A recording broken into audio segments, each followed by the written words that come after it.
welcome back to the Winter Spectacular for our top 10 games of 2022. Hours. 3. All of ours. 23. I just I just did my revisit of 22. But it's currently 2023, so those are the games we're going to be talking about. You did it right? I'm doing great. No, did you do the list right? I did the list right. I only have 2023 releases. I think the last time I was here, We'll see. I screwed that one up too. We'll see. Big time. We remember. And you guys remember about it. We do. Oh, that's just lovely. We have such good memories. Yeah. I'm Camilla. I forgot. See, these are speaking of good memories. I go Good next? memories. I didn't yeah. introduce myself. I'm Camilla. How about you? I am the podfather of gaming, Stephen Buonocore. And I am Chris Yee. There we I have go. Better taste in gaming. And these are our top 10 games of 2023. 3. We'll use take 2. That was better. Yeah. Thanks. Yeah, we'll start right there, right? Before we get started, though, we want to shout out to some of our Kickstarter backers. Thank you so much for your support so that we can bring you top 10 lists like this, reviews, et cetera, et cetera. Shout out to Art Morrison, the Ginger Giant. So thank you, You need a ginger giant Art, in your life. Ginger Giant. John Green. Loopy. Is Loopy in the chat this time? I know he missed it last time. There he is. Loopy's No, always Loopy. there. See, Loopy You making go. fun of me in the chat. I take Loopy is away that. always Oh, there. wow. You know what? No more shout out. No. Renee McKenzie from Mexico and Rex Danger. I'm sure Z is disappointed he's not here for that Rex one. Danger. Yeah. Rex No. Danger. Oh, So, yeah. When you got a Rex Danger in your back pocket, you can feel confident walking down the streets at night. absolutely. Oh, wait, we have an actual name, too.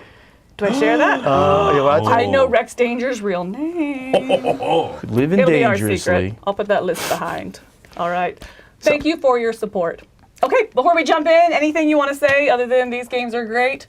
Yada, yada, they're Other than fantastic. I will have the best list here without a doubt because we didn't talk about the list between us. We don't know each other's No, I lists, have no but idea. I know what's not on her list. Do you? Yes, that kind Oh, of you do. I that did kind of tell got you. disclosed. I did tell you And one what that was not on the list, and I'm like, oh my it god. hurt me that it's not on the list. Well, it hurt me. we're Did gonna it have to even talk make it? about this. I'll And tell you know why? I didn't even put it on. It's not even on my honorable mentions. I must have not remembered about it. Steven, Yes, sir. I don't know if you're going to walk away with the best list, but if you have 10 games from this year, I'll be proud of you. Who you? Absolutely. I do now play a lot of new games, which is great. Yeah. That's part of the life of not having to play prototypes and things. Your own Nice. stuff. Yeah. Like my own stuff, having Yeah. to play and demo my own stuff. I play a lot of new games these days. That's good. Not as many as you guys do. That goes without saying. There's got to be a happy middle ground, though. Yeah, Right. yeah, All right. old, new, whatever. quick All right, we gotta go. Quick thought I had on this year, and then we'll jump right into the list, right? But this year was one of the most heavy for like reprints, reinterpretations, sequels. There was a lot of that stuff. Maybe. And it was hard for me this year to kind of sometimes distinguish, like, this one feels like a new game. This one is like a reprint. I would put it on like a reprint list. You know what I mean? So there's some of that stuff here. Do you mean like a re-implementation of an absolute game with like a similar name, or you just mean it's a reprint? Like Probably both. There was a lot of There's a lot. all of that stuff Okay. this year. Yeah. I feel like this year was really Maybe. strong for that. So I feel similar about expansions. I feel like there was some killer expansions this year that I definitely struggled have a with. I'm couple like, of things but they here. changed the game and like really, nailed it. So yeah, I Right. struggled I with got that. a couple of things here that definitely would be in that category. I think so. That's So your interesting. list is already invalid. No. They're all Let's jump right in. 23 releases and great ones.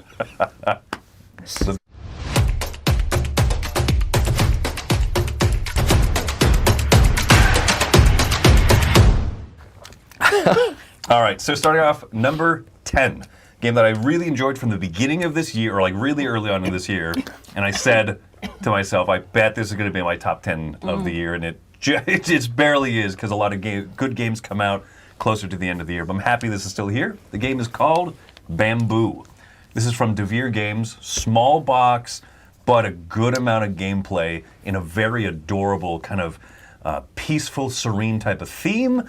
You're using there's actual bamboo shoots growing on the bottom left of that board there. It's Actual like, bamboo shoots? yeah, well, Oh, so the wood pieces, they could be made from bamboo. they could have been. They could have been. But it's like a recessed board, and as you take actions with them, you use those spent ones you put on the bottom, and then they grow up, and you harvest the top part like bamboo. I see. This is a really thematic Very choice for nice. you. Yeah, it's definitely like a Euro game, but it also has some nice theme around it of like, you want to have nice possessions, but not too many. You don't want to be too materialistic. And it's just, there's a ton of fun stuff going on in here. And the biggest complaint people routinely have is, did the box need to be that small? I think I really like that, actually, because it feels like a little bit more than you expect, but not too much where it feels imbalanced. This is a really nice game. People are loving small boxes these days because of just space considerations. So if you're packing a lot of game into a small box, that's a good thing. Do you mean like how small of a box it is compared to the weight of the game, or as in the components don't fit in very well? Where's the complaint coming from? A little bit of the components, but it comes with a few little trays you assemble, and it holds everything really well. And so I mean, some people just don't like having to be a little bit more thoughtful with how you put stuff in there, but it's not even the worst offender by far. This is just a very neat, fun game. I love Bamboo a lot. Very cool. That's my number 10.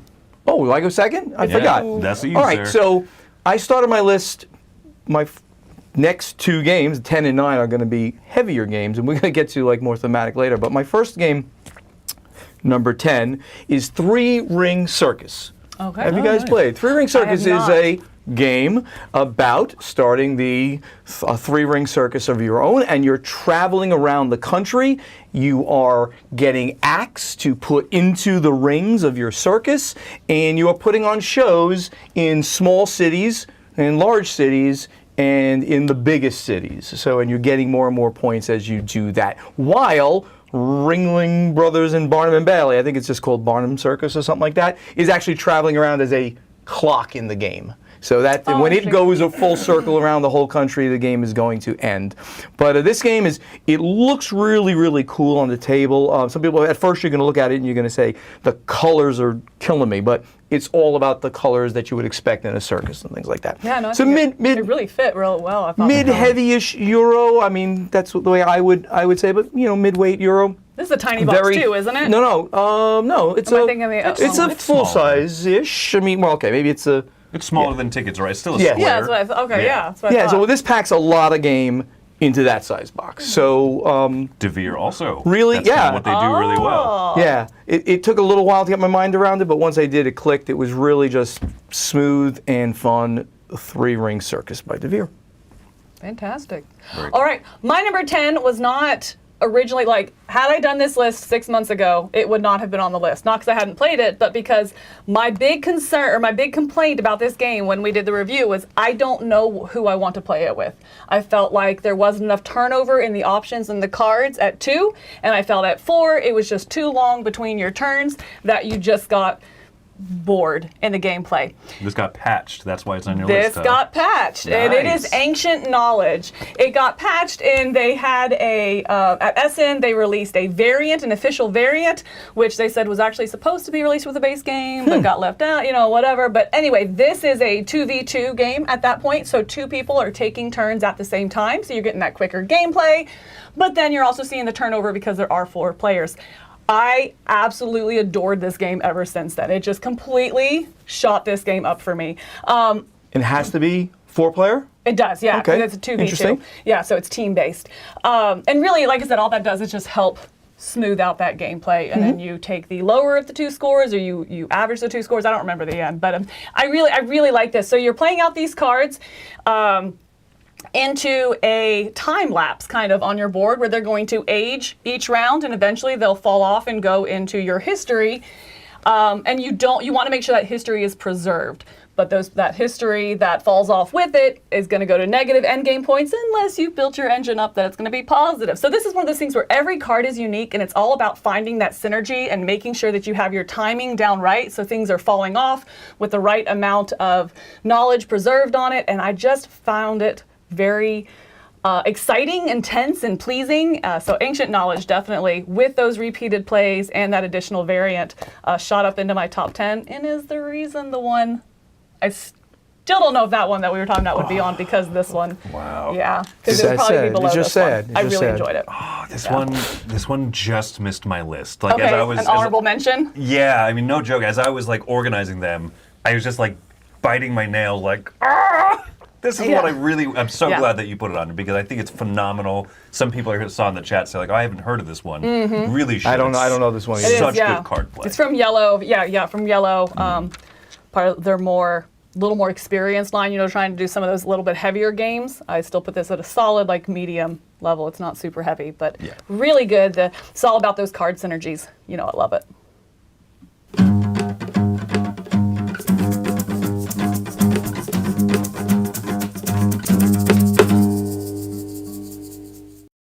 To do that. Ridiculousness. Number 9. My number 9 is a big old, I would call this into like the medium heavyweight Euro game. This is from one of my favorite designers, Simone Luciani. This one's called Darwin's Journey. This is beautiful, and you know what? For being just kind of like one of the Italian designer Euro games, I consider this one a little bit more thematic because it's worker placement, it's good in that sense, but what you're doing is in service of kind of exploring the Galapagos. So there's this long track that you see running from the top of that board down to the bottom, which is like the ocean exploration track. You start off on one of the 3 islands, so you can do ocean exploration, you can do land exploration. It's moving on tracks, but as you travel further by water, you can access new areas of the Galapagos. And so you can explore and find even more species that you couldn't find on the previous islands. There's also an expansion to this one, which I think it comes in the deluxe version. I think you can buy them separately. The Fireland expansion, Tierra del Fuego, which is an even more intricate map where there is a lot more different types of exploration you can do. Yeah, worker placement, great. Building up your workers, kind of a unique aspect of it. But I like that this is such a, dare I say, thematic experience, especially with that expansion, where as you cross certain thresholds, you get to draw these event cards, make discoveries, bring stuff to the museum, do a lot of good set collection there. It's so fun. It's so good. Yeah, this is one I'm interested in. And it's a mid-heavyweight Euro, you just said. Yeah, it's So definitely thinky. That's excellent when you say that and thematic in the same sentence. So that's cool. Yeah. Because mid-heavyweight Euros, not usually my thing. I don't go toward the heavyweight Euro side. But that sounds like a great thing. I am, yeah. When it has that theme involved, that's my sweet spot for me. Right. You know, that thematic midweight Euro. So this is one that's caught my eye. I just haven't had a chance to play it. Yeah, it's stinking gorgeous now. Would I like too. it? I think so, yeah. Really? Yeah. Okay, I thought you were gonna not. You're like, no, I'm not touching that. And I'm very picky, yeah, when you guys, do you think I like it? Like, oh, I don't, I've been bit, right? But no, I think this one you would enjoy, especially with that expansion side. It's a little bit more to take in, but, I mean, I could even are handle smart it. enough. Thank you. We should play You this. are smart enough. You gotta play the expansion full One of today. the people on this panel is smart enough to Try play it, this, yeah, but yeah. Expansion one is right not. off, okay. I Yeah, got it. number There we 9, are. Darwin's All Journey. right. Fantastic. So my number 9 game, I said I started with heavy Euros just because that was the way the list worked out. And this one sort of has like Buonocore written all over it. And my number 9 game is Distilled. And Distilled is that. I want to play it is so that- bad. Oh, you haven't played it? I haven't played Oh, I it. thought you played that with me when the first time we played. No, that was someone else. You No, think it was someone else. That was Well, I played it Delicio. here. You That was played Mike it. Delicio. And you. I know We why get you're confused all the time. Yeah, to be You fair. and Mike Delizio, To they're be like you're like fair. twins. So we played this game like 2 years ago, but it was like right during the Flex we were Kickstarter. waiting for. Yeah. And they were doing the promotion for the Kickstarter, so we had a prototype. And the moment that we played it, the theme is phenomenal. You're making whiskey and various distilled spirits. Spirits, yeah. And you're playing characters that are from distilleries, whether they're real or not, it doesn't matter. And they have special I really want to make scotches, I really want to make rums, and they do better things like that. And you get your ingredients, and you then make the recipes. Everything about this is thematically makes sense about what I like. Distilled whiskeys are one of my favorites, and in general the card play and the gameplay is just really good. So this excited me. I backed it literally. We finished the game. I hit the Kickstarter and I backed it, and I just got it. I don't know, a few months ago, maybe back during the year sometime. So it was official release, and thank you for bringing this out. Distilled, number All right. 9. No, Man. you should play this one. And neither of you have played it? No, I played it. You I- played it with me, didn't So you? I played it with you live. Right. I think you did a dry run, a little bit before with Mike or something like that. But I distinctly remember you taking the unwashed shot glass out of the box, this prototype box with sawdust and stuff. You pulled out the No, unwashed it's shot not gonna be glass, true. poured some Coca-Cola in there, and was drinking it on stream. Okay, I might have done that. I might have done It that. sounds legit. Ooh. It sounds All legit. right, yeah, What's wrong with yeah, that? Yeah. Okay. There wasn't whiskey in it. That's gross. Yeah, that would have cleansed it. Never mind. Okay. You're gross. My number 9. You're gross, Buonocore. Thank you. My number 9 is a game that roped me in from the very first play and actually made me go play the video game because I liked the board game so much. Oh, wow. That is, I know, right? Because I played like 2 video games total in my life. You've watched more movies than you've played video games. That's true, which is a very low number. I don't need more than 2 hands. Yeah. And that is going to be Divinity Original Sin. This is a Kickstarter that is delivering right now, and so I know it is a 2023 game. And you can pre-order it and everything, but gosh, this is just, to me, like generic fantasy done right. You know, it made me seek out this RPG video game because I really think that they nailed it. So you're playing, it's a cooperative game where you're trying to go through this, all these different locations, you know, find out what happened to you, access your source power, grow into the person, the sorcerer that you want to be, I guess. You know, so you have these different classes with upgrading your cards. You're going in, you've got the boss battlers that you want. As you're trying to go through these locations, you don't know what the goal of each scenario is. That sounds great. Because your goal That is sounds to great. finish up this location. And so that might be you're going to go and get into a big boss fight. It also might be you're going to go up these stairs and just find an exit. And then it's like, hey, if you want to use this exit, go ahead and do that. But it's going to further this storyline. Or keep looking for a different exit to fulfill a different storyline. So it has this open world feel, even though it is more of a linear campaign. And I really like the upgrade system of this. That's I really love cool. the card play of this as you have this cooldown system, you know, where you play a card and then each round it's going to cool down until you get it back in your hand, and then you can use your action points to play it again. Gosh, I'm loving the story, I'm loving the look, I love the world, and I did enjoy the video game too. So Wow. that is my number 9, Divinity Original Sin. I thought it was going to be something different when you said video I game. want to change Yeah? my list and Curious. put this on my list now based on what you just It said. is This sounds so good. This sounds so good. I Can I love it. drop? Never mind. No. Wait, This does sound great. You're arguing to put a game on your list that you haven't played. Yes, no, I am because this just sounds so up my alley. That's all I mean. Your list is invalid. My list is valid. I've played every one of these games. Gosh, I really, really like this. So yes, it's Excellent. one that I will see myself returning to play all the locations and kind of committing to the campaign. I very much enjoy it.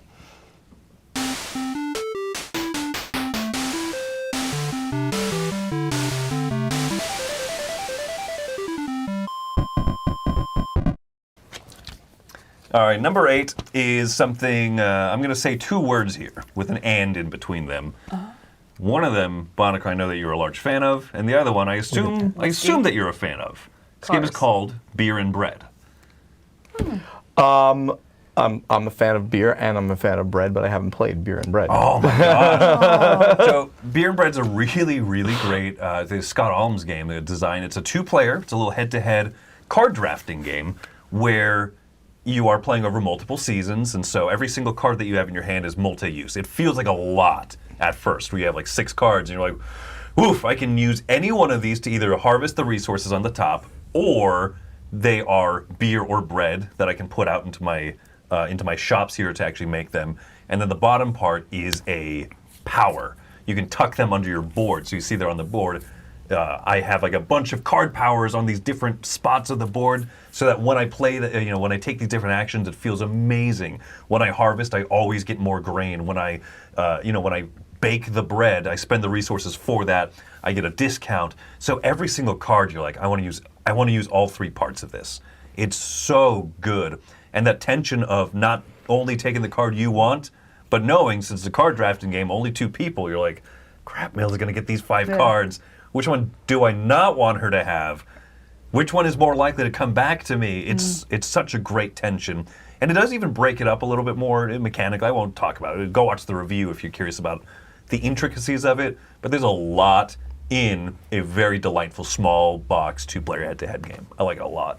Oh, that's really Nice. Yeah. Yeah, this is a very small box. Yeah. But one thing I will take you to task on, this did come out in Essen 2022, at least from the publisher before. From Deep Print, I guess. Deep right? Print is Oh, but was a new publisher out in Germany.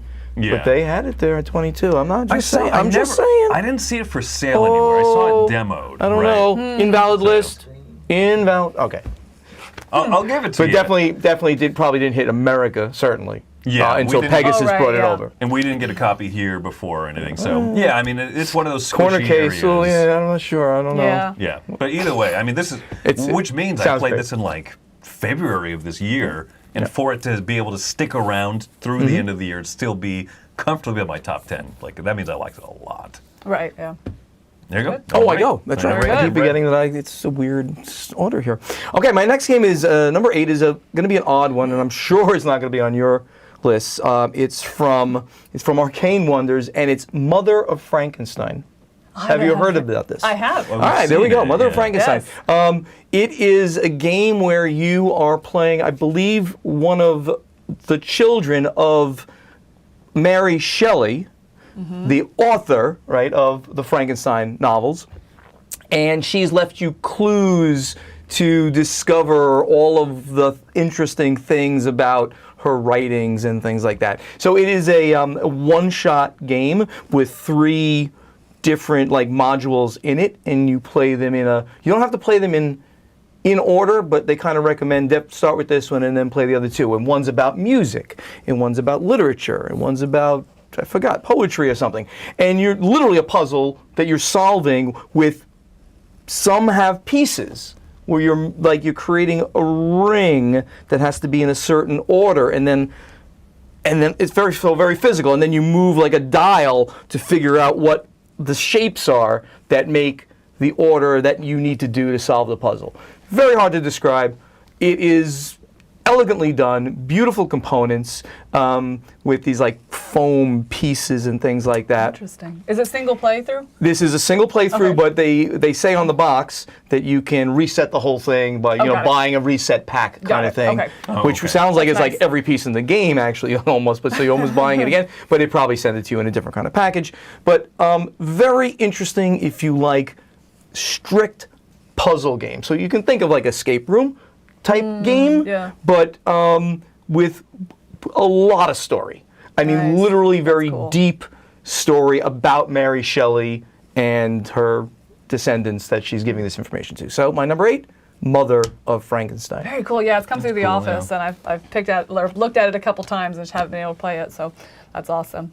Okay, when my number 9 was Divinity: Original Sin, with the video game, which game did you think it was going to be? I absolutely thought that you meant Frostpunk. Which is my number 8. So yes, I adore Frostpunk. No, this game does not make me want to go play the video game because the complexity. I'm like, I'm happy with the board game.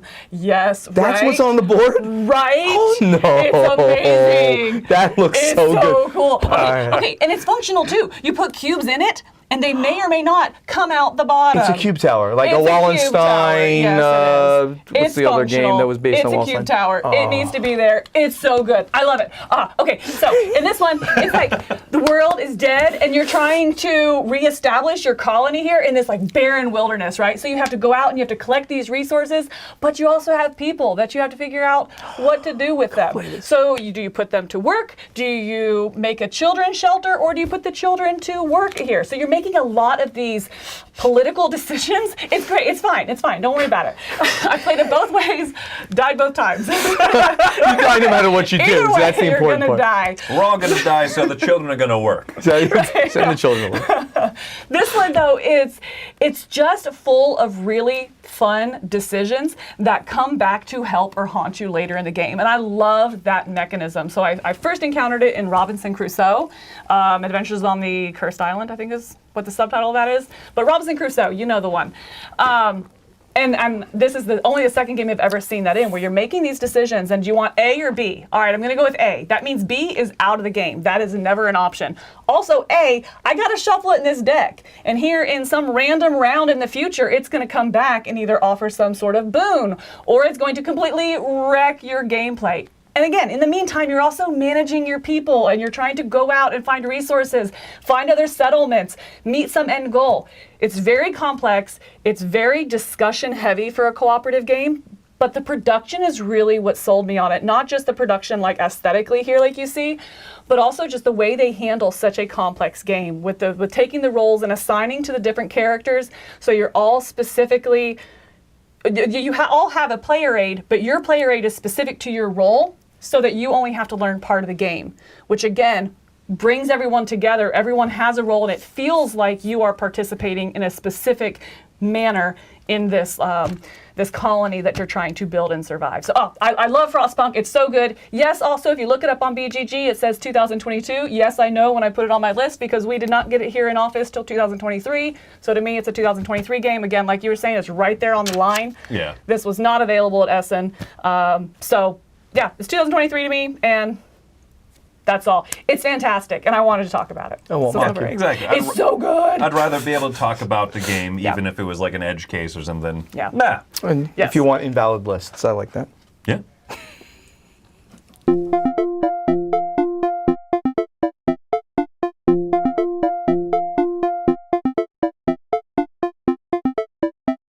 Sorry. No, it's all right. All right, number 7 is a solo-only campaign game that is somehow super different than I was expecting what it would be. So it's from Garfield Games. It's called Legacy of You. This is, first of all, gorgeous. I think that Sam Phillips' artwork has gotten better and better over the years. But it's ambitiously specific, solo only. You're going to sit down and you're doing a sort of a deck building, but mostly like a resource management game. It feels somehow familiar to other Garfield games without being derivative. It's not just Paladins of the West Kingdom, but for solo play. And yet it has some of those delicious, like, those little hints of turning in these 3 resources, which allows me to defeat this invading barbarian, which then gives me these rewards, these 2 cowrie shells. I can spend them to get the extra worker that I didn't have before that I needed to be able to actually get this contract thing done. Yes! You know, you get like 4 things done when you were stressed about getting 1 done. You like this, huh? Yeah. Oh my gosh. Yes. Yeah. That's awesome. And for being such a, I convert these things into this, blah, blah, blah, it also has a wonderful story. Like this is one of the best written stories in games that I've played in a long time. You accomplish certain things. You're trying to build up dams to protect from the flood. Certain of those flood cards, as you defeat them, have a little note there that says like read story beat 56. You turn to the storybook, and it's these like heartfelt letters written from the viewpoint of really? this legendary general. I'm not sure if general is the right word to describe him, but it's these like letters that he writes to the love of his wife the love of his life as he's out here like trying to build up and protect the kingdom and save his country. And some of those story things have cool moments. You defeat a certain barbarian, a story beat comes up. And you're like, what's going to happen? Is he going to join me? Am I going to kill him? And then his brothers are, off in the distance, and they're going to seek for revenge. It might be a good thing. It might be a bad thing. And there's a lot of story in this. I convert 2 red things into a yellow for a blue.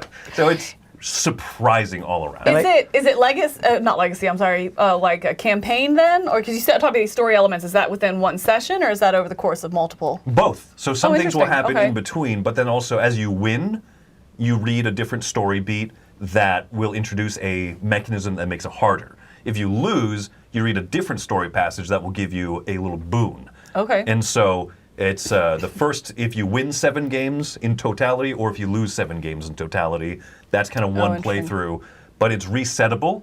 It's completely resettable, and you will see things come out differently, different opportunities you'll absolutely just pass up. So this is one I'm super happy to have in my collection. I And I love it think so much. you really kind of also like it because you're thinking Legacy of Ye as you're That's looking at the probably box. I think the that's only part reason. of it. One of Right. General Yu's subordinates, like Was his like Yi. second in command, is Bo. Is it really true? Bo Yi. There you go. I'm time I going to read call it- you Bo from now on. Yeah. Bo Ye. Every time I read it, I'm like, yeah, look at me. There he is. Look at me. I brought fish for the whole crew.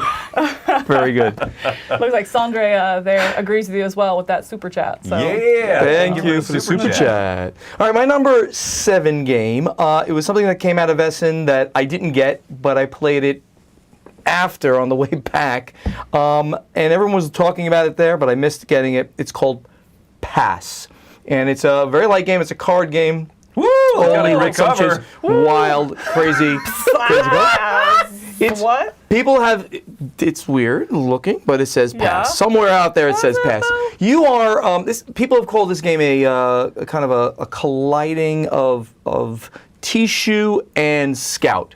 And what it's about is you're playing cards to shed cards out of your hand, and you can upgrade your cards by turning them over based on the chits that you end up getting when you pass. So it's almost like a little catch-up mechanic. When you pass, you get a chip, a pass chip, and you can spend it to take a card and turn it the other way to then make a better hand out of it. So the lower cards, like a 2, say, might have a king at the bottom. An ace might have a 2 at the bottom, so it changes. But then there's some weird cards that, like the ace, can become a double ace. So it can become a pair of aces. So you can make bigger hands sometimes by upgrading cards. Just really interesting gameplay. The whole pass mechanic makes the game very interesting, constantly getting bigger and bigger cards into your hands to catch up. Also, you can play something like I'm playing 3 aces, and then you can play 3 aces with one of these chips. So I have 3 aces plus. So you can also play them if you had exactly the same hand to try to beat my hand. You can play these chips to make it a bigger 3 aces. And you can play 3 aces with 2 chips. So you can do this thing if you have these things. You hate everything about it? I hate everything about this. You hate everything about it. I love that. My favorite thing is the cover, and I think it is poo. And she thinks it's poo. It's a great card shedding or taking like game. So, and it again, kind of puts together Tishu and Scout into one thing. Did you see the cover before you played? I'm just questioning, what came annoying. First, the cover or the game? No, the game came first. The cover is a little bit hard on the eyes, but that's okay. A little bit.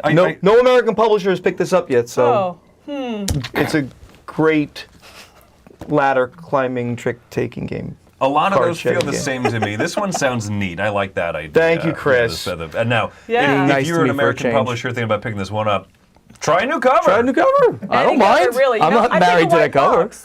White box might work. I'd take an old shoebox. Really? Actually. Yeah, there you go. Yeah, brown box. I don't even care. I've been saying all nice things about your picks. Yeah. What's your number 7? That's because they were great. They were pretty good. There was nothing bad to say. They're pretty good. I made you excited to play my games. You did. Speaking of which, my number 7, you played First in Flight. I have not played it. Oh, it's so good. Oh my gosh. Okay, y'all hold up. All right, First in Flight. Y'all hold up. Y'all hold up. Hold up. Here. This game is so good. All right, it's like Quacksequedlinburg. Comments making fun of the cover. That's all. Go ahead. Because they're terrible. It's a national treasure. No, it's a dumpster fire. But First in Flight is fantastic. So it's like Quacksequedlinburg, but like a deck builder more so. So you have your hand of cards, and that represents a flight that you're going to be taking. You want to be the first in flight. You want to go the full distance. To be the first pilot to be able to build your airplane here and be able to go 30. However long, meters, miles, kilometers, I don't know. You want to make it a 30. You're going 30 distance units. 30 distance of units, okay? All right, so in order to do that, you have this card that have like some issues in it. So it's maybe a malfunction in your plane. You also have some standard just drafting cards that are just going to kind of further that flight a little bit. So what you're doing is you're going around this, what's that thing called? The ratchet, the middle thing. Rondelle. Like a rondelle, but you can go as far as you want, but not backwards. And then player order is whoever's the furthest behind. Oh, it's like a clock. Like a time track. Like Miniji or one of those games. If I go and I still haven't caught up to you, I can go again, kind of thing. Yeah. Time something it's called. All right, I forgot it. Come up with a good name for that. No, there is a name for it. You know what I'm talking about. Time order. Time track or time order. Time ratchet. Yeah. Time ratchet. It's used in so Australia. You have a time ratchet here, right? Time ratchet? No, and you're going and you're using that in order to take care of, maybe you'll visit the shop and you're going to take care of some of those issues in your deck, or maybe you're going to upgrade, you're going to hire a better pilot, something like that. When you think you're ready, you're going to go on this test flight, and then you're turning over those cards from your hand. You shuffle them up, you're turning over one at a time,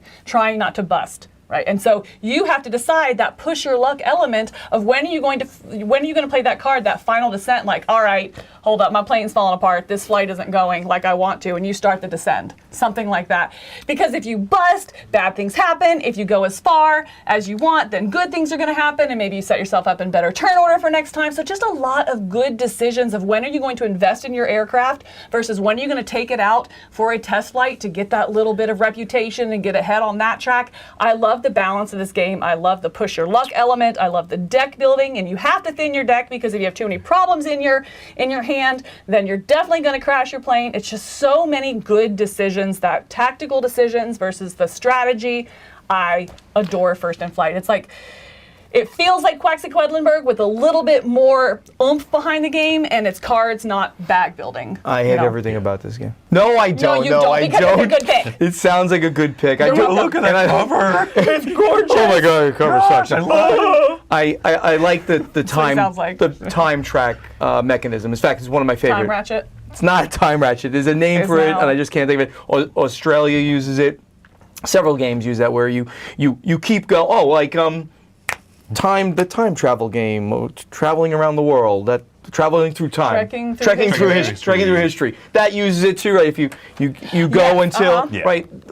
And that uses it in a very small way versus other games use it in a bigger way. This Love one that is idea. Very important. Yeah. Sounds like very interesting. Good pick. So good. Good pick. Fantastic Not as pick. good as mine, but good pick. Yours is passable. Get it?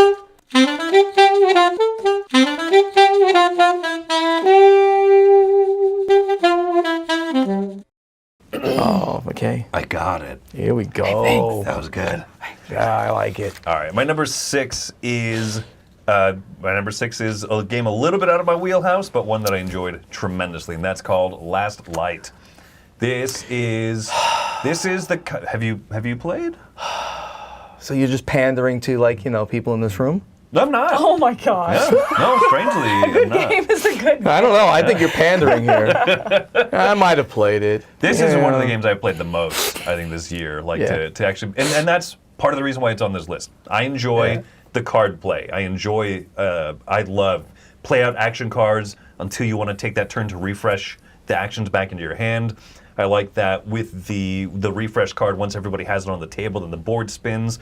Just because like that, one of the issues with so many of these like 4X, explore, expand, exploit, exterminate type of games. I did it! I did it! Hey, You did said it That was all. really Got good. all That four of was them. really good. That I was like, why did I start this? I always forget one of them. One of the problems with these ones where you build up armies and you move around is like sometimes you just get stuck between people. So the rotating board alleviates that, and instead you get stuck between lots of different people. Yes. You're like, hey, do you want to not blow me up? I'm not doing great. And then I'll trade you a resource. We can tag team up against yellow because yellow's doing pretty well. Let's kind of beat them up. You have to try to get yourself out of like nasty fights sometimes. I love that card action and then the recall system. And it's quick. This is one of the few games of this genre that I would after playing it be like, set it up and go again.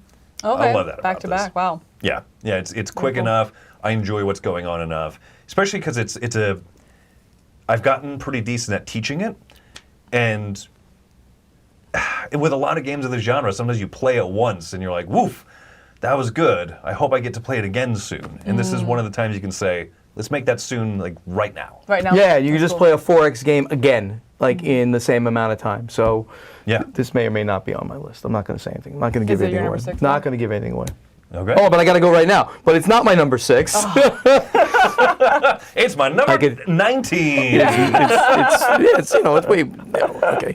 My number 6 actually is maybe in one of those What's my number 6? retread things that we were talking about right at the beginning of this, but not a retread, but it's taken an IP of a great game that's come out a while ago, brought it back in a bigger, incredible way, and that's Ticket to Ride Legacy Legends of the West. Too long of a That one name. stands on its own. I don't think it would be No. considered a No, refresh. no, but I'm- I think that one would be okay. But I'm not sure if that's where you were going, like No, people and bringing this, things this back. is one of those examples. I think this is a perfectly valid one because the nuts and bolts underneath yeah. it are the same, but then, come on. Yeah, but Right, they've yeah. and I haven't and I have not played through the whole game. I've only played a few of the scenarios, and obviously we're not going to give anything away because this is a legacy game. And I will say you do something at the end, of course, of the first scenario that's like, oh, and of course it's this big reveal and a cool thing that happens. But I love Ticket to Ride. It's just a brilliant game. It did so much for the industry. You can still play it now, unlike. No offense, Catan is aged to me. I don't really want to play Catan Right. anymore. Yeah, Catan. Carcassonne, I'll play it, but Ticket to Ride is still a great game to me. This takes that system and makes a few changes, and you learn those changes right up there in the beginning, in that first playthrough. You're basically playing the first game so that you understand how the changes are going to work, and then the cool stuff starts happening, right? The legacy stuff starts happening. They just did it phenomenally. It's a collaboration between three of arguably the greatest designers of our time: Alan Moon, Rob Daviau, and Matt Leacock. You know, these people have created not only like the original Ticket to Ride, but the legacy games and all of this stuff. And Leacock created, you know, cooperative games. So essentially, in the modern Right, cooperative in the game. modern, right. So I agree. so this was a great union of three great designers. They put out something fantastic here. A very great game to put into my top 10. Ticket to Ride Legacy Legends of the West. And I love, too, Yeah. that game one, already different. You're not just playing Ticket to Ride. You're not again. playing Ticket to Ride to so start cool. with. You're playing something slightly different with all of that stuff, and then you see all this interesting stuff happen afterwards. Yeah. And that's what I like about this style of game a lot, is just when it takes that thing you love and brings that new life or refreshment into it, you know, but it's not like it's going to replace Ticket to Ride for you because it's legacy. It just kind of reignites that, you know. So yeah, I like this style of game a lot. My number 6 is a robot game. I had it down to 2 robot games. and Robot. This one You had to pick won one robot out. game only I for your list? did. You couldn't put both on the list. I couldn't justify both. I mean, they do play very, very differently, but anyway, yeah. Are you going to go with, I'm going to guess, okay? Guess, which one? Bot Factory. It is that one. Oh. All right. Good job, Bot Factory. That wasn't what I was thinking of. Were you thinking? The Robot Arena? I forgot what it's called. No, and no, I haven't played that one yet. No, the other one was Raising Robots. People but tell we'll me talk I would about love honorable that. mentions later. But gosh, do I love Bot Factory. I played a couple of Lacerda games and I like them, but I think typically the heavier a game is, the more I want it cooperative. This is a real sweet spot for me with like... This is Lacerda? It is Lacerda. It's Really? part of like the lighter ones he did.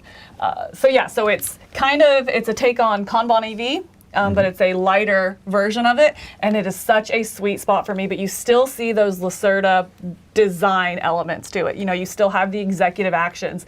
So if you're going to get beat out of a spot, maybe you go to a different spot that has the executive action of the action you actually wanted. But you're also having to balance turn order for next time as well, as you're ultimately trying to get the parts together in order to build robots successfully, to fulfill contracts, to move up on a track, to then score points at the end. So it's a race to make these robots within certain specifications in order to score them. So I just love that balance of turn order, you know, vying for turn order versus action selection and executive action. Those three things you're having to balance every single turn going into it, and it just brings such a great tension to it. I think this also plays really well. My favorite way to play it so far is at 2 players, where Nice. you have a Sandra meeple that goes through and blocks certain. Is it called Sandra too? So It is. Yeah. literally have used the same terms Yes. from Kanban. Yes. It is. Okay. Yeah. No, it is meant to be a more like smaller version of that game. Very cool. Streamlined. So it's Sandra, and she comes out and is going through the floor and blocking off certain boards you can't go to. So you're seeing that coming up as well, which tightens the board, but is just so smooth to implement, and it just makes it a really quick playing Lacerda game is what it feels like. Wow. You know, it's just so rewarding. I've never and used so those fun. 2 words in I the same know, sentence. And it's just, it's Quick such playing a sweet, Lacerda. Right, and it's Not such possible. a sweet spot for me. I just Cool. absolutely adore this, and it leaves me thinking about the game every time afterward. Oh, but did I make the right? If I'd gone earlier on that turn, I think I would have been able to have it. And that to me is a crunchy Euro, and I'm still thinking about it. Where did I go wrong? How did I win that? How could I? I'm still min-maxing after I play. So I love it. Would you call this a midweight Euro? Yeah. Lightweight Euro? Midweight I don't think I'd Euro. go lightweight. Yeah. I think I'm still gonna because say- Kanban is a heavy game. Yes, Kanban's a heavy This is- game, and Kanban EV. Though that I published Kanban, Yeah. and then Kanban EV got published after that. This is a step below it, and this you're going to consider midweight. I would call this midweight. I Okay. wouldn't say mid-heavy Right. for sure. Cool. I think That's great. light is too light. Yeah, I think it's Because I love solid the middle. mechanics in Kanban, but it like hurts my head to play the game. It strips away so much of the stuff. Oh, Yeah, good. that's just like a headache. Yeah. And it just like that clever Excellent. worker placement So clever. order, that turn order thing. Neat. is Oh my gosh! So good. And the little wheel in the middle that turns, so you have the different options of the parts available. It's just it's a great production. It's a great theme. It's a real comfortable Lacerda game. I don't know what to say. I feel like I'm just kind of on repeat here, but I really adore this game. There's another one Really. I'm glad that you picked because it's in my next 10 kind Okay, of category, okay, yeah. you know. Yeah, I like this one a lot. So, Very cool. my number 6, Bot Factory.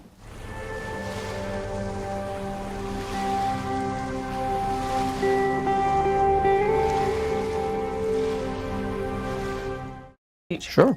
Number 5 for me is the most thematic game. It is also so excited. It's also the most recent entry. I had my top 10 like pretty well finalized, and as we were playing games the last like week or so, I was like, I don't think anything else will change at this point.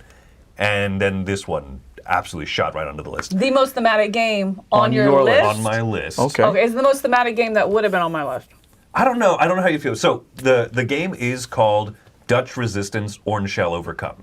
What? Oh, interesting. I've been super interested in this one. Okay. Dutch Resistance. Orange Shell Overcome. So this is a Yeah. cooperative game. Orange set- Shell Overcome. This is set during the World War II time frame in the Oh, Netherlands. that's right. The during, Dutch called themselves the Orange. I'm trying to remember what does that mean? Yes. You're Yeah, probably, like, what is that? Oh, right. processing. Yeah, the royal family was Orange something. You know, I mean, it was part of their Yeah. last name, so it's Right. like it's part of their identity, their proud identity. Right.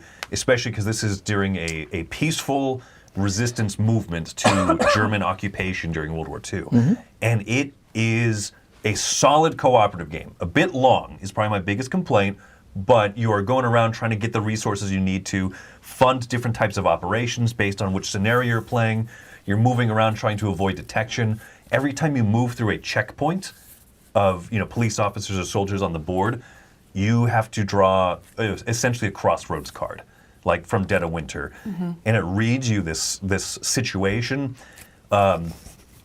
For example, as you're going into a checkpoint, you draw the card, someone else reads it to you, and it says, someone that you kind of recognize bumps into you and hands you an envelope and says, don't let them see this, and they run off.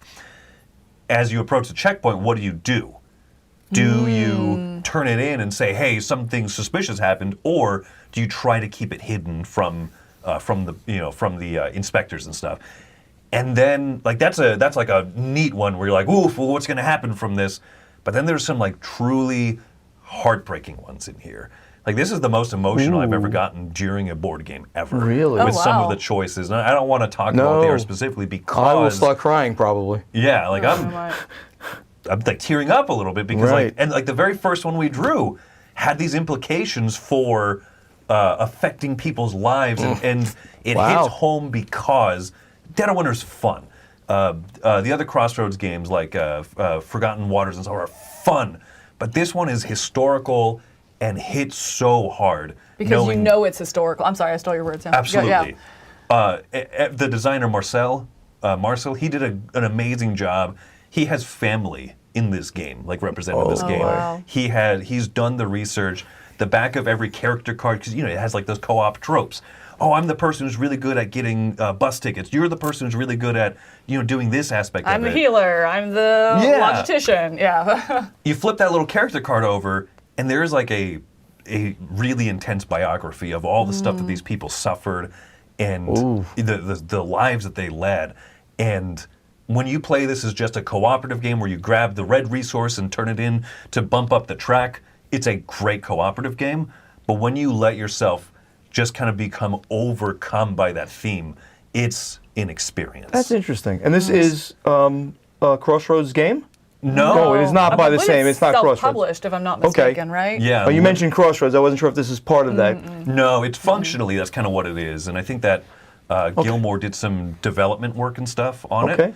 But That sounds intense. first-time Like- designer, first-time publisher, amazing. Oh, wow. I've been Good super work. interested. I'm glad you were able to get this to the table. Yeah, it's definitely one that I've had my eye on for about a year now, and I know we saw it at Essen. I didn't realize it'd come through, so that's really good. That's really cool. No, Super I love it. It's interested in it. amazing. So my number 5, instead of going on this intense experience that Chris just took us on, is the lightest game on my list by far. And in fact, it's in my pocket right now. And in fact, we played it just a little while ago.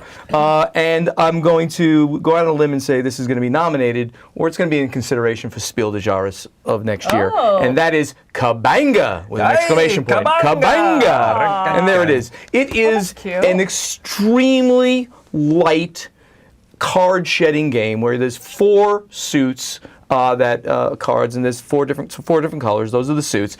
Cards are numbered 1 to 18, and you're simply trying to play cards You play any card from your hand, and you're trying to play cards such that the other players cannot put a card between the gap of the numbers. So if the number's out on the table at the moment, I can't read what those things say on blue. It's a 16, and on the other side there's something else. 16 and 18. So if I played that 16, if somebody had the 17 in their hand, they can say kabanga. They've shed a card out of the hand, and I have to draw a new card from the deck. Start with 8 cards. You might get kabanged to draw more cards up. Tom Vassell was playing, and he was literally putting out the 1 and then the 18 next to it, and he was like, kabanga, kabanga, everyone would throw it, and he'd grab all these cards, and then he would be like throwing them at people after that. So it's one strategy to hurt everybody by collecting a few cards early on.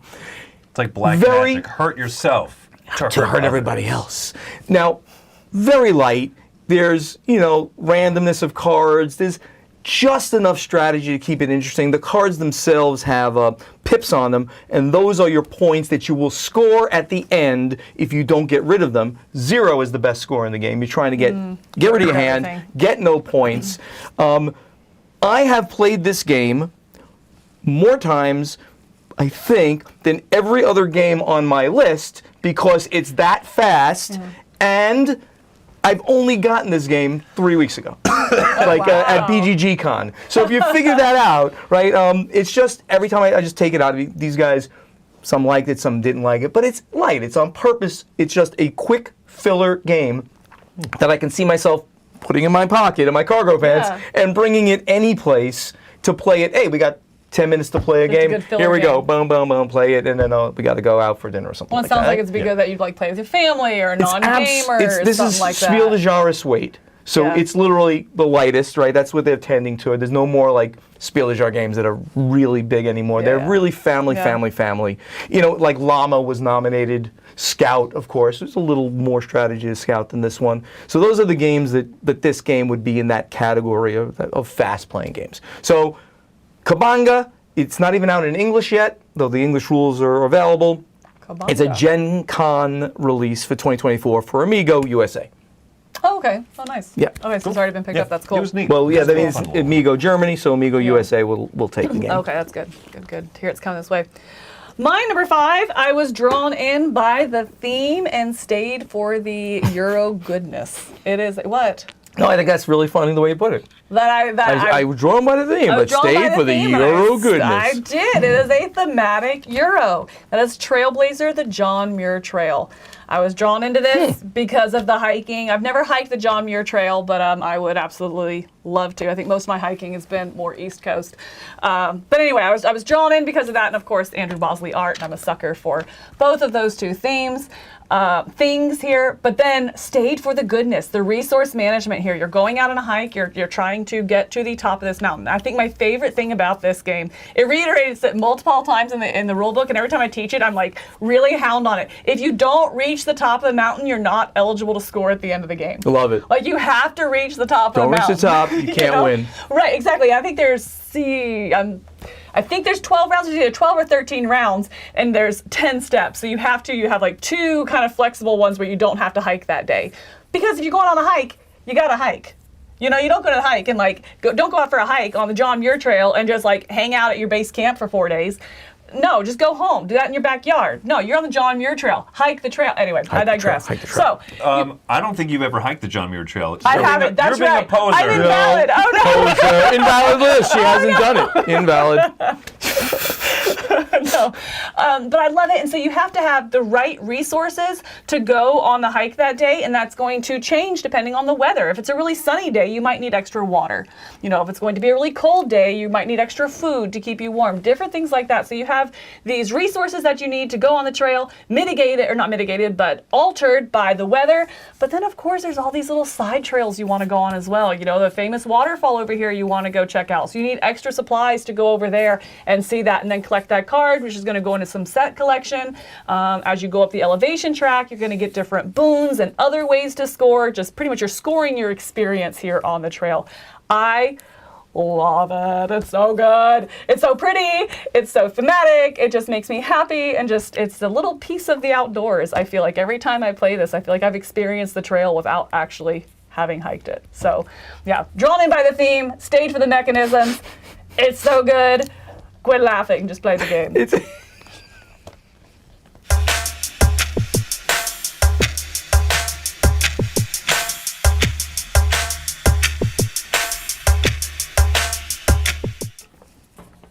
For my number 4, I was drawn in by the Euro mechanisms. And stayed for the theme? And I stayed for the theme. Opposite?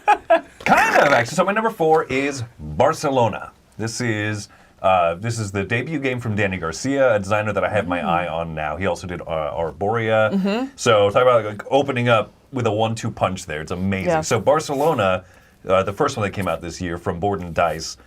I love that cover. I love what's going on in this game. Thematically, you're kind of rebuilding the downtown district of Barcelona. But it's also just, it's so stinking clever. You have a little bit of a worker placement system where you draw these two citizens, you put them out onto an intersection, and you do the actions of that intersection. That type of stuff is like always fun to me. But then those pieces that you're putting out will basically increase the demand for people to construct those buildings, which are those squares, more or less, that are out there. And so you're sitting there trying to pick the best actions because you want to be building up streets because that gives you points. You want to be building up, public buildings and stuff. But also where you place it. If Camilla on her previous turn did this action, if I place right next to it, I could get one of those main buildings out there, which can be worth a lot of points. And so it is interactive in the sense that what other players do make you go, ooh, that opens up some really juicy possibilities for me. Everything you do in this game earns you points, and yet I don't feel like any of them are trivial. All of them feel earned, and yet it's a point value. You want to build some roads? Points. You want to open up a public building? Points. You want to move up this track? Points, right? But everything about it still feels intentional because you have to really work at those things. And so I love this. It's a relatively easy teach and quick play for a deep, robust Euro game. So, Barcelona. This is one that I didn't really I was like, indifferent on playing when it came through the office. But then I played Danny Garcia's other game, the Arborea, and I was like, oh, hold on, now I want to go back and play it. Yeah. And I was like, okay, yeah. So he's definitely one. I think he was on my up and coming designers list or whatever. On my list high up there. Yeah, that's a good pick that I haven't played. Yeah, thank you. Valid. Valid. Because it was a compliment. My number 4 game is a game that I played first at Dice Tower East before it was released from my good buddy Ignacy Chevicek. He was there and he was demoing the game like constantly, hour after hour after hour, and it was released at Essen, and it is Imperial Miners. Now you played Imperial Settlers, right? Yep. It's nothing like that. No. But it uses, At all. but it has the name and the little bit of crossover is, I think, in the factions that are in the game with the symbols. It's supposed to be kind of in the same world, right? It sort of is, but it really is not. Barely, right. But you don't do the same things at all, so just throw that out. I just made the joke. It's in the Imperial world. But what you're doing here, I always think of your dwarves or your people, and you're going down deep into the mine. So you start out with this little track at the top there, and you're going down to first level and second level, third level, and in the elusive fourth level of the mine. And as you go down, the stuff down there is better, and you're collecting resources, and you're making steps up various tracks. There's a philosophy track and an economic track, and you're collecting diamonds and you're collecting this all for the end to score all these victory points. But it's just so much fun. You're getting all the cards, playing the cards by spending your resource to get deeper into the mine, and then finally to go up hopefully from the fourth level, which you can't usually get too often, but you go up from the third level to the second, and every level you get to do the actions on those levels all the way up to the top. It's just fun. It's quick. It plays in 45 minutes. I love everything about this game, and the components are cute because you're as you connect the cards to each other, as you can kind of see on there, you splay them out, and you're making like little mine carts with gold. So you can see that kind of in the middle there when you actually connect two pieces of gold. You put a mine cart on it. It's beautiful. It's cool. And all of the other resources are these beautiful colors and stuff like that. So I just really love everything about this game, and it plays so quick and it's so elegant.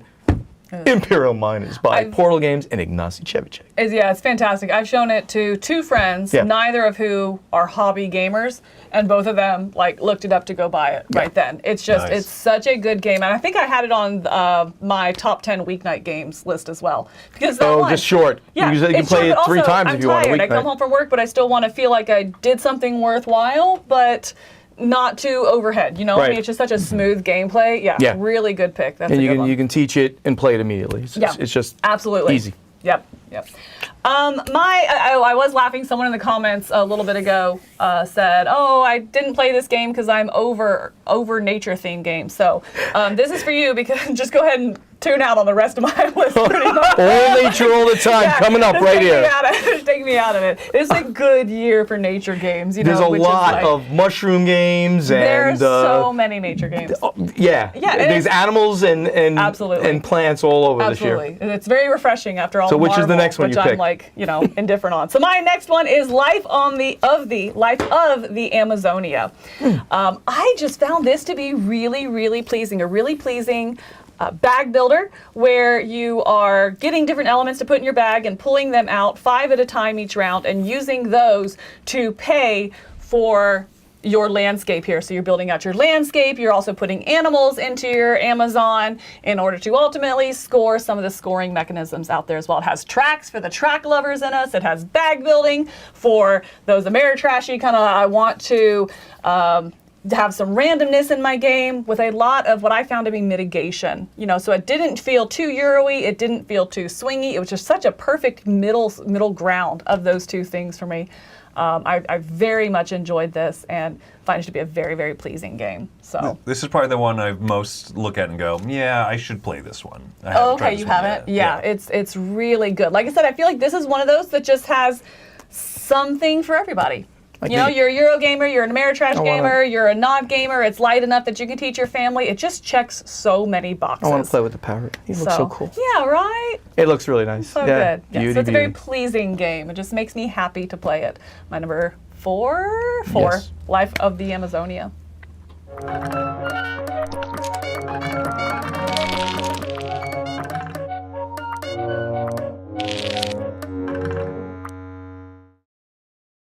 Top 3! All right, top 3. We made it this long before we hit a crossover. My number 3 is a crossover with... Not with me. With me? With you. No way. Take It to Ride Legacy. There you go. Awesome.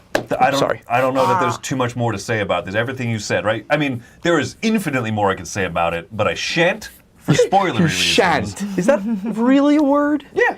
Is it archaic English? Oh, it's super archaic. Yes. Yeah. You know me.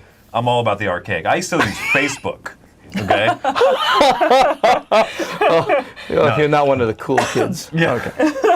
One day I'll get on the Insta. Which is brilliant on every level, right? Because it actually isn't Ticket to Ride. It doesn't start by just purely being Ticket to Ride. I love it that. changes that system just enough to say, this is familiar. I'm still making routes and stuff, but there's a whole money economy as well in there, and then it ramps the whole thing. Have you played the whole game? Yeah, we played through it. It has so much. These guys are character too cool. throughout. They're just so cool because they can just do that all the time. Well, I mean, we also just we shotgun through it in just in as few weeks as possible. Right. And we were anyway, but no, it's so good. It has so much character and fun to it. Yeah. That it's a great power tree of those designers where it is a great mechanically solid game, and it has also moments where you just go choo choo woo, you're just screaming and making fun of each I don't other say and that, stuff. no. Look what Chris, I accomplished. You're not that cool. Yeah, I did the XYZ side thing. Oh yeah, well I'm gonna go and QRL do this stuff here.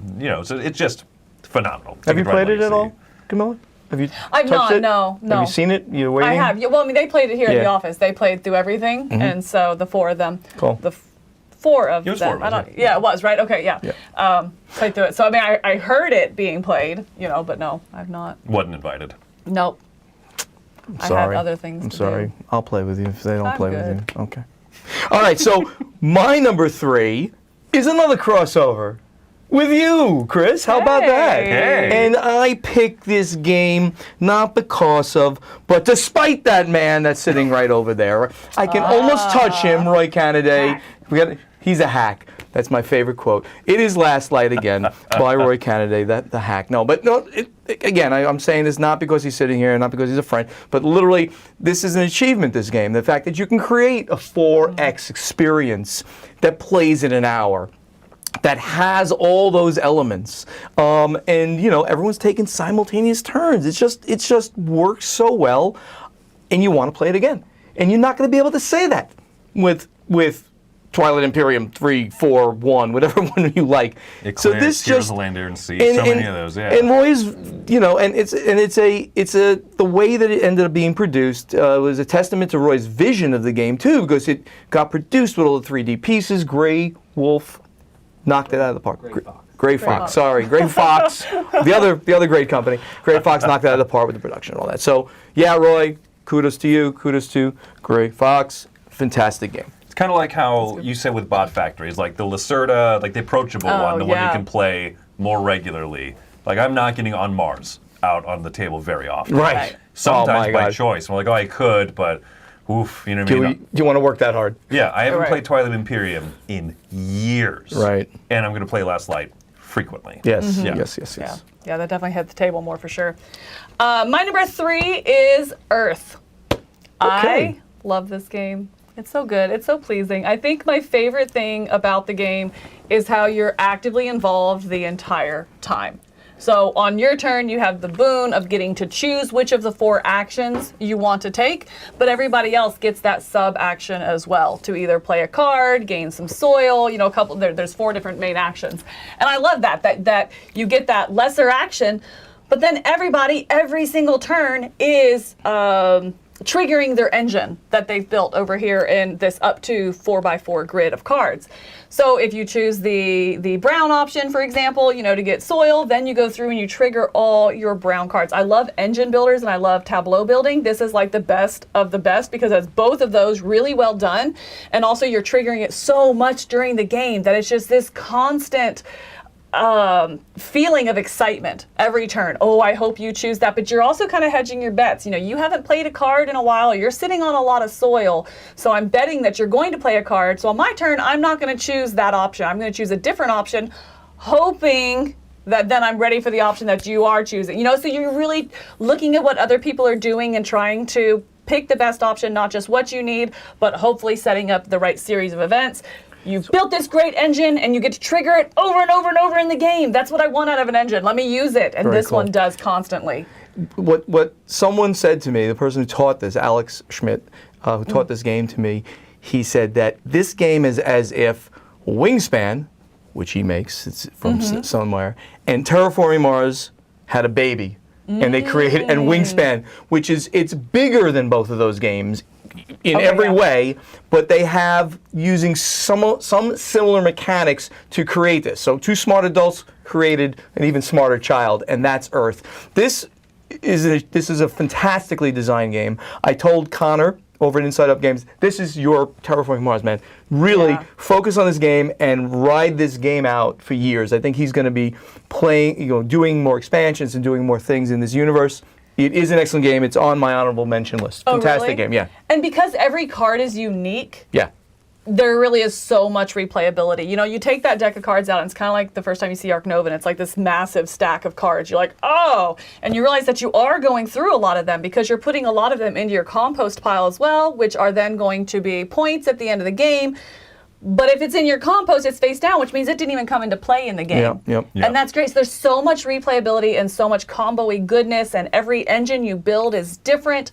It's just a really, really smooth, fun game. You end, whether you win or you lose, you end with a smile on your face. And I really enjoy that. And this is good. And this is a little heavy, I think. It's on the mid-heavy side. I think this is something that those people who like that will absolutely love this style game. I consider this mid plus. I think it's mid, but what takes it over is because of the unique cards, kind of like Ancient Knowledge when I was talking about that one, where it's about those card synergies. So it's the rules are not heavy, but you really do have to just pick something and go with it. Solid because there's so many options you're thinking of. Game. So. It's shockingly teachable and smooth, Yeah, absolutely. Yeah. So that's my number 3.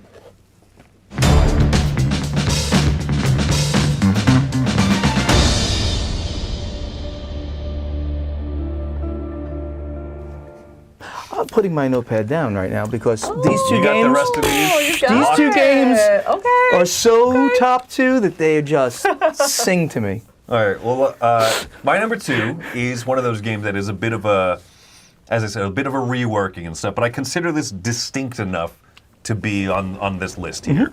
So my number 2 is Unmatched Adventures: Tales to Amaze. Invalid. I adore this game, and yet it's only my number 2. Kind of like how I'm the only person in the review that gave it a 9.5 instead of a 10. So always a bridesmaid with me. This is phenomenal. I really enjoy Unmatched, and I enjoy some of the thematic sets a lot because the head-to-head dueler type thing is something I enjoy, but I'm very picky with, and I don't have a lot of opportunities to play it because there's players who are way better than me, and then I'm also surrounded by people who don't want to play this type of game, and so turning it cooperative but making a really nice, smooth system that it runs off of is fantastic. You also add in the whole backlog of all of the Unmatched stuff. It's like a co-op game came out that said, by the way, 36 expansion characters already exist for you. Oh, Wonderful! You can see here, this is Joey and I playing. This is the Dinosaur Throwdown on Mothman. We took the Jurassic Park stuff. Of course we're going to do that. I want to play Marvel Ghost Rider versus the Martian Invader. Will do. This is such a fun system. Such a great... man, Restoration Games had a phenomenal year, and this adds to that. they certainly did. I'm really glad I wasn't in that review. You've gotten so much crap for that 9.5, and I'm like, I think I did a rapid fire roundup and gave it either 8 or 8.5, something like that. I was like, yeah, it's a good game. Yeah, you would be branded the hater. Absolutely. So I'm glad you can take that time. I have to admit, I've never played an Unmatched game, and I'd love to. Yeah. Oh, I got gasped in a room, but I'd love to try an Unmatched game at some point. Yeah, with I you bet guys. you'd enjoy it. Yeah, it sounds like it's a great system. So the number 2 game is something I tried to play starting at the Gathering like in April of this year, and I didn't know anybody who had it. It was there. I didn't play it there. I always wanted to play it during the year, and finally at BGG Con, play a lot of long stuff there. Played War of the Ring 3 times there. Almost played it 4 times. But I played this game, and it was just, oh my God, the world lit up. No, I actually played it before that on the cruise. Oh, he's a liar. Twice. I lied. So I've actually played this game now 6 times, I think. And it's not a short game. It's Station Fall. Have you played Station Fall? Do you know of Station Fall? I hate the cover. The monkey. He's trying to figure out what to do. It's great because But he doesn't know because he's a monkey. Because he's a monkey in space. No, he's Astro Chimp, in fact, and he's a character in the game, and you might become Astro Chimp during the game. So Station Fall is about the fact that you're on a space station and catastrophe is happening. The station is about to fall back to Earth. I get it now. Oh, now you get it? You want me to? That explains. No. Okay. That explains okay. the chimp. Still There hate we the go. cover. Still hate the cover. So, and you are playing a corrupt person, company thing that is influencing the various characters that are on the station. And you take a turn by placing an influence cube someplace, maybe, and then moving your action token or keeping your action token there to manipulate the character there. And the characters all have different objectives. You have 2 characters to start the game. One of them, your primary character, that you want to do these objectives, and the other one is I forgot what they call it, your backup character that you have an agenda either for or against this character. You might want to get this character killed, or you might want to have this character survive. And you've got to, for Astro Chimp, I happen to remember this, Astro Chimp wants to survive, so you want him to get off the space station, you want him to have a gun, you want him to have the artifact, and you want him to have the briefcase. This all makes now, sense. what is the artifact in the briefcase? It doesn't matter. They're objects that are on the space station, and you want to grab them. So he's a very simple character. You just got to do those things, and you'll score a different amount of points for each one of those things. Some of the characters are wildly complex. The billionaire, I think he's called, he's got to get his dog, and then he's got to bribe certain amounts of people, and then he doesn't care if he lives or survives or something like that. Every character's got a different agenda, and you're trying to manipulate all the characters to get to the point where your character can meet its conditions. I might bribe AstroChimp, or might activate AstroChimp to bring me something that I need from the station. So like as an action, you get 2 actions on your turn, and a free action. You can move someplace, pick up something as a free action, and fire a weapon for something, shoot somebody. You can do all of these different things on your turn. It's a very difficult game to teach because every character is different and every location on a station acts different. But as long as you generally know the general concepts, you can start playing. I love this game. You fall into the theme. No pun intended. You just go with the craziness. It is a wildly chaotic romp and you know that the station is falling in 15 turns or whatever it is, depending on the number of players. It's going down in that many turns. But of course somebody can push the big red button? It's like, it's something like you can hit not abandoned ship. There's a way of, you jettison you bring out the, jettisoning life support. The antimatter. You bring the antimatter out. Now it's going to end in 4 turns. So it even gets more chaotic. And then you got to try to get to an escape pod to get off the ship. Crazy, chaotic, insane fun. It's a bit long. I don't know what people are saying. I can't read. Loopy's comments. The Station Fall came out in 1987. No, it's not that Station Fall, Loopy. Sorry. It's the 2023 Station Fall.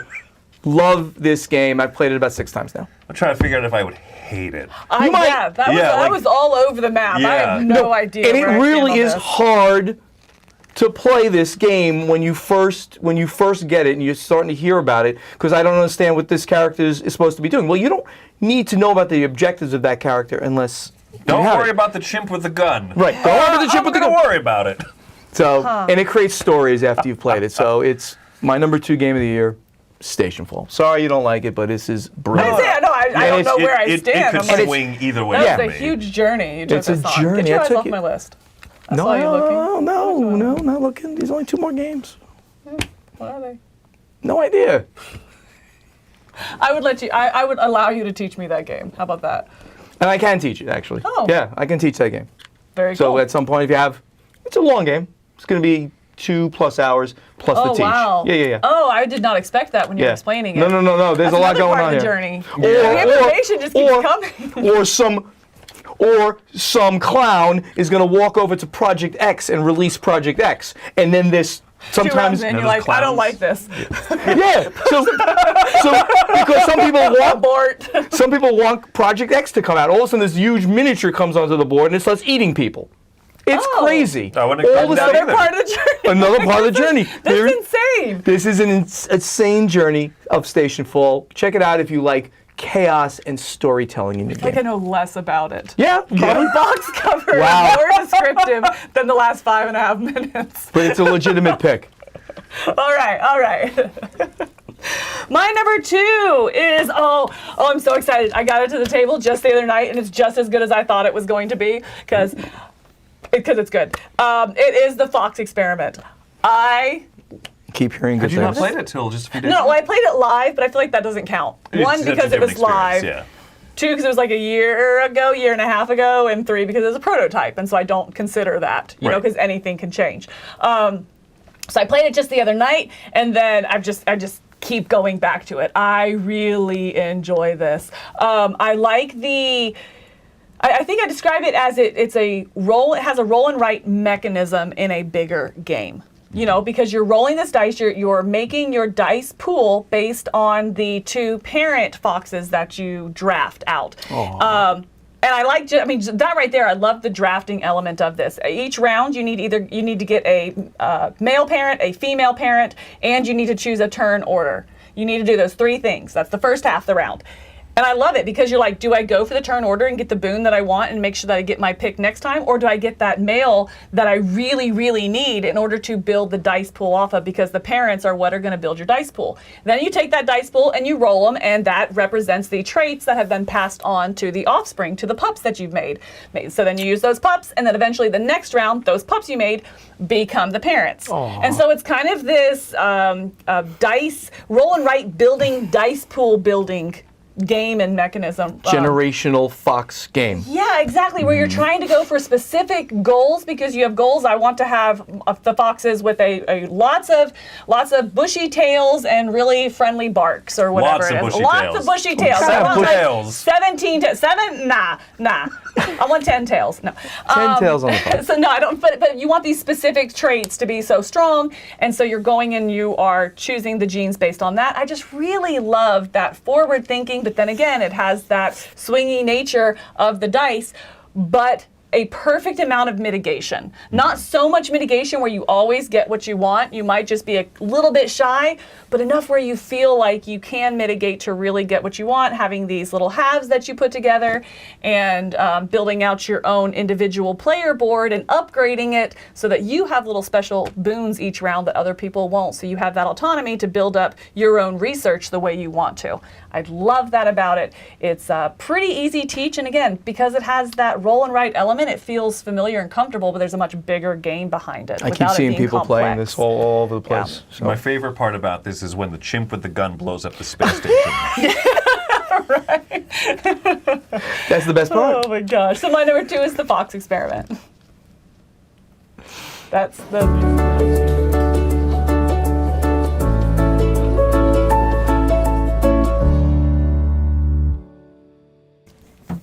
It's funny, we had a lot of near crossovers. Yes. I think between you and I.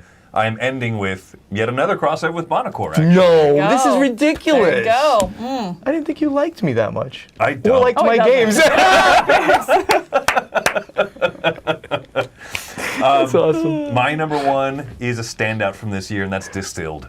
Distilled Oh. it's phenomenal.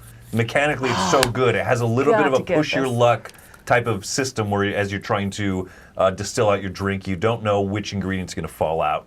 You're going to kind of dissipate in the process. So you are allowed to cram extra stuff into there to really mitigate, but you could be more efficient by kind of pushing your luck a little bit closer to like the exact recipe you need. So I think that it's so satisfying. It has a great engine that you build up. Beautiful production. Yeah. It managed to be one of those Kickstarter games, first-time publisher, first-time designer, without suffering from the bloat of Kickstarter stuff. Everything in this game is very intentional, and as you said, everything has like every mechanical thing has a thematic underpinning to it. Yep. That makes it intuitive and not difficult, and so thematic. It really stands out amongst the crowd this year. So great. That's awesome. yeah, my number 1 Distilled. I've got to give this to the table. Everything you're talking about, the mitigation and the Euro goodness and the theme, like everything about it just sings to me. Yeah. Excellent. It's such a great one. It is excellent. So my number 1 game, I played this somewhat earlier. Why are you laughing? A little earlier this year. I know, this is the one I'm going to get Yes, this is the one that you're going to get crap about because it's not on your list. And played it somewhat early this year, and I forgot it was a Dice Tower event. Could it have been Dice Tower East or before that? Was there a Dice Tower before that? Did you go to West? Yes, and maybe I played it there. And I was like, some game has got to beat this game now to be my favorite game because this is going to be my favorite game, and nothing did beat it. This and is the standard that early in the year. year. Was like, oh my God, Thunder Road Vendetta by Restoration Games. And this game, and I spoke to Rob Davio at Gen Con about this, and he said it to me. He goes, the game is cinematic. And I said, that's exactly the right word. You're playing out the last scene of The Road Warrior, the movie The Road Warrior. It doesn't matter if you win or lose this game. You're going to have an experience when you're playing this game. It's a game about maximum chaos. It is. And It is as you can see, I obviously like chaos with Station Fall before this. It's a game about maximum carnage as you try to get into position to shoot at the other players, and chaos as you your cars slam, that's the mechanic, each other, which doesn't do damage, but it throws them into different places. So I could take a chance to slam a car that's maybe smaller than my car, which that's a specific thing if you tried to do that, and with some luck, it might go into an impassable object and be destroyed. Yeah. Car eliminated because my bigger car hit it. Now, the small car could have done it the other way, but the big car has an advantage in slams. The smaller cars have an advantage to shoot at larger cars, or I should say larger cars, because you get 3 cars in the game. You have a small car, a medium car, and a large car. Larger cars are easy to shoot. Right. So when you're behind a car, when a car is in your front arc, like each space is a hexagon essentially, when a car is in your front arc, you can get to shoot at it after you move. And it's easier to hit the larger cars than the medium cars than the smaller cars. So very often you take your small car and you run it out there, which is hard to hit. But of course, there are helicopters in the game. Why not? So you take a helicopter and you rush that helicopter, because it can go anywhere on the board, and you sit it right next to a small car that's way up there, and you try to destroy the guy who's in the lead. In the end, this is a race game, but the race will not end until, don't get crazy about the next word, one player is eliminated. But then the game is going to end very soon thereafter on the next couple of dice. So player elimination is literally for like 5 minutes. Yes. One player is Very eliminated quick. within the next 5 to 10 minutes of the game is over. Somebody has crossed the final board. I played this game this weekend with somebody who had never played it before, and again, she loved it too. And I played it as many times as like anything else on my list, with the exception of Kabanga, which I play like every pocket right now. which is in my pocket right now. It's actually being played in his It's pocket. right now. I can't love this game anymore. I do have the Maximum Chrome edition, which gives you like all the expansions. For people out there, the base game is fine to buy that alone. Agreed. And you could buy that with the next thing to do is to buy the one with the leaders. It's called the Chop with Chop Shop. Chop Shop. Chop Yeah, Shop. Buy yeah. that one because that gives you both leaders to manage your team of cars, as well as gives you upgrades to each one of your cars. Yeah. That's your first expansion. You can keep going by buying the expansion that adds in the big rig. It's like a 3 Right. huge vehicle car, and the final 5, which are motorcycles, which all of those things have slightly different mechanics. You don't need them, but they're fun. If you like this game, keep upgrading it. Thunder Road Vendetta, my #1 game of the year. Unbelievable. Plays just cinematically every time. So that's where I'm going to disagree with you. The reason this was not on my short list and didn't make the list is because I do think the expansions are essential. Okay, good. I think Then buy them too. Right. Yeah. Exactly. But just looking at the base game, Thunder Road Vendetta, I think that Restoration hit it out of the park, restoring that old game. But you really see Restoration's imprint on the game in those expansions, and I think they are absolutely necessary. I think playing the game, it was fun, that first time, and then my second play where we brought in that expansion, it just opened this game up, and I was like, this is so cool. But just looking at the base game, it didn't make my list because of that. Well, but it is fantastic. Mine is Thunder Road Vendetta Maximum Chrome Edition. That's my #1. It's the full thing. This is Gosh, which is But it is. It's just not available for it's yeah. for a game that's so chaotic and wild. This Yeah. is also in my next 10. This is Yeah. in my 11 through 20 of the year. I didn't do that list, but I think maybe I will at some point because I this is phenomenal to make a beige Eurogamer like me so excited and just get beaten up. Yeah, And laugh. that means and, this game did everything correct. Yeah. Yeah. And it's funny because people who remember the original Thunder Road, it was a toy. It had the same types of things, the helicopter and the 3 cars of different sizes, but that game was a toy. The mechanics were bad. I actually played that at some point also within the last year and a half, and I'm like, oh God, I hope Restoration's doing it. I said, of course they're going to do it better because that was bad. This is amazing. No. What you got? All right. My #1 It's not this. is not that. It should be this. It is not that. It no. should be. No, Maximum it's Chrome. the expansions. My #1 is a game, Chris, that you felt confident I would like. Ooh, I was right. Apparently. And you taught me. Do you know what it is? Okay, this happens so rarely. I'm surprised. I I'm know. like, Yeah. I'm like Sky Team. I'm like Team. Skyfall. Yeah. No, not that No, one. not a game. My number one is Sky Team. Wow. I did not expect that this would be your number one. That's why It surprised me as I was doing this list. It just kept creeping up and up and up, and I was just like, a game this simple can't be my number one. And I was like, why?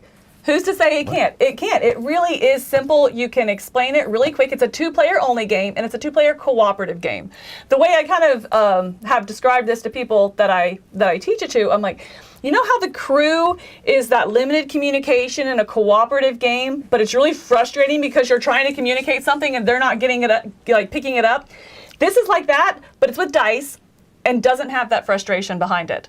So I really like that. I'm sorry, pardon me. I got something in my throat like right before we started the stream. So I really like that it's two-player only. It's very specific in the scope of the game. You're rolling your dice, and your dice rolls are hidden. You know, so you have your player shields there. Then you roll them, and so you're playing out these 4 dice each round to try and complete these goals together. But you need to let somebody know what you're going to do with that goal because you have to have certain requirements. For example, these 2 together from player 1 and player 2 have to be less than 5. You know, or these 2 up here have to be within 2 of each other. So I roll my dice, and you might not know that all I got was 2 5s, 2 5s and 2 6s. So I'm like, that's going to be really hard to do. So I'm going to need some mitigation. So you go get a coffee break to mitigate one of the dice, and then maybe you put that 4 out there really early to be like, you've got to put a 1 there because it has to be 5 or less. Like, there's nothing we can do about it. So you're trying to communicate with your dice like that. Each round, it's really quick to play. What sells me on the game is the modules, though. There's so much replayability in this. Every airport you play with is different. Some of them are going to bring in weather. Some of them are going to be really crowded. So there's you have to clear out the airspace, earlier and really focus on that element of it. Some of them you have to have elevation, so you have to be at different tilts, I guess. Your airplane has to be tilted the right way at different checkpoints of the game. So every time can be played differently with a still very streamlined rule set. And I just think that really sells the game with the replayability. It's quick to get to the table. It's simple and it sings. I really, really like it. Oh, it's so fun to be like, we're going to throw in the fuel gauge this game where like fuel is just like dumping out of our plane. Yes. So we have to spend time Wow. mitigating that. Icy roads module for trying to land. Like, I haven't done that one. oh, it's tricky. I haven't done icy roads. There's a real-time one I haven't tried yet. I haven't been brave enough to do Wow. that one.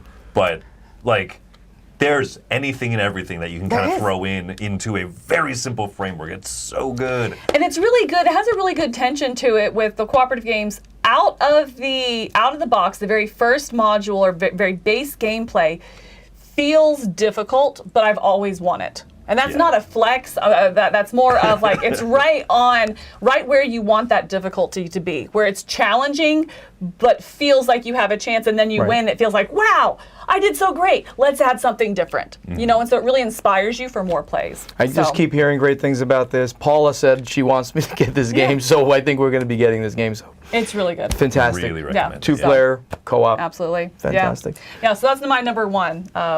Was Sky Team. Is Sky Team. Continues to be. We're done. Should we mention That's any it. little other Any mention honorable things? mentions here that you wanted to shout out? Let's see. I had a couple of them. I know. Sky Team was one of mine. Oh, was it? Like I said, Okay. a lot of the ones that I was in that like 15 plus range, like 15 to 11, were actually a lot that you mentioned. Okay. So I'm really Well, happy that's with good. that. Cool. I'd feel remiss not to put a Lord of the Rings game on. Yes, the Lord of the Rings, the adventure book game. I don't know if you guys have seen that, where it's you open the book and you play a different puzzle each time as you go through the various paths of adventure. I kind of like that one a lot. And this weird, and I don't know who made this one, but I played this at PAX. 1902 Milla. Oh my goodness! Yes. Have you played it? I have. Oh, okay, was cool. really I thought that would be like little nobody, looking little box. I thought nobody would have played it. Did you? No, I haven't played it. No, I know it's come So through, you're creating the movie, that movie that you're trying to get to the moon, and where the rocket hits the moon in the eye kind of thing. That's what You're right. you're trying to create the old movie, right. That's a movie. and you're splicing things together. It's not cooperative. You're doing this, and you're trying to get to the best spaces. A lot of interaction on the board. So I really like that, and I give it a shout out to whatever publisher that was, because I don't think many people are going to hear about this game. It's a weird name and a weird topic. Yeah. Very cool. Yeah, that's cool. Somebody guessed my number one would be Arborea. I really, really liked the game. For me, I just could not get past the graphics on it. Like, the colors just make it too illegible. I still get it at the table, but in very specific groups because of that. So that's why that one didn't quite make it. For me. A separate thing, I'm so over escape room games. Like when you describe that Frankenstein, whether I was just like, nah. Okay. Well, we've been doing the advent calendar, the exit advent calendar. Oh, yeah. I'm doing it right now, too. You are as well? Yeah. I'm 1 day behind, but we're now caught up. Yeah, no, it's it's the small micro doses that's a bad term. It's just like the little mini game experience. They really are that 5 minutes. Yeah, that's what I want. Well, from an escape if you're room good at at this it, I point. guess, I'm dumb. Some of us I'm do it not, before. Yeah, I'm really dumb at it. No, like my family's having so much each fun one's a half doing it. hour. No, Yeah. it's not. So That's I don't know awesome. how that would fit on a list, especially playing it right now. Yeah, But I think it's fair to Shout put it out. on the list if it was really that good. But it is excellent. That advent calendar thing. That's fun. The thing is, it's hard to do it on those days because travel or this of or that. course, yeah, Depending on yeah. depending. But if you have a family, it's going to be home for the whole 24 days before Christmas. It's a great family weight It is. exit style. Escape And you'll room have a type hard game. one that you can't get through, and then you come Yeah. back, and the next day is like so rejuvenating. Yes, Yeah, yes. it's a good experience, so for sure. All right, well, thanks for joining us here. These are our top 10 games of 2022. What else have you been enjoying? Be sure 2023. I keep saying 24. It's kind of funny. Like every time I talk about the year, I keep saying 24. I'm already looking forward, but it's 23. Again, that It's revisiting 2022 just killed me. Anyway, all right. Well, of this year, 2023, these are our top 10. What have you been playing and enjoying? Let us know down in the comments below. And until then, I'm Camilla. I'm Stephen Buonocore. I'm Chris Yee. Go play some good games.